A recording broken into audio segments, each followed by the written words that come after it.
جايب لك أسئلة جميلة جدا جدا. عاوزك تعرف اسم النادي اللي أنا هجيبه لك ده من خلال جنسية اللعيبة بتاعته، واللي أنا هبينها لك دلوقتي. هنحل مع بعض ناديين، والنادي التالت هسيبه لك في الكومنتات علشان تجاوبني في الكومنتات براحتك. السؤال الأول: النادي ده نادي أسباني، حارس مرماه بلجيكي، المدافع بتاعه نمساوي، خط الوسط في لاعب كرواتي، أما المهاجم فمن فرنسا.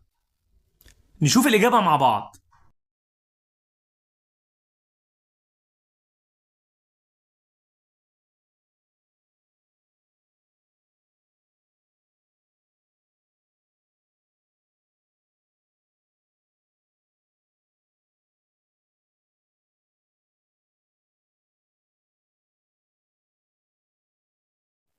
السؤال التاني: النادي ده نادي ألماني، حارس المرمى بتاعه ألماني، وعنده مدافع برتغالي، وعنده لاعب خط وسط من فرنسا.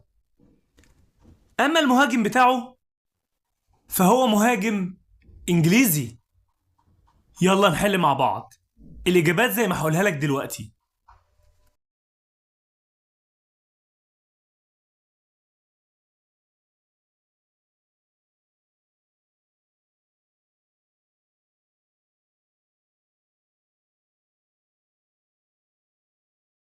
النادي اللي بعد كده واللي انت هتجاوب عليه في الكومنتات نادي إنجليزي، حارس مرماه لاعب إنجليزي، عنده مدافع من دولة المغرب، خط وسطه من البرازيل، والمهاجم بتاعه إنجليزي.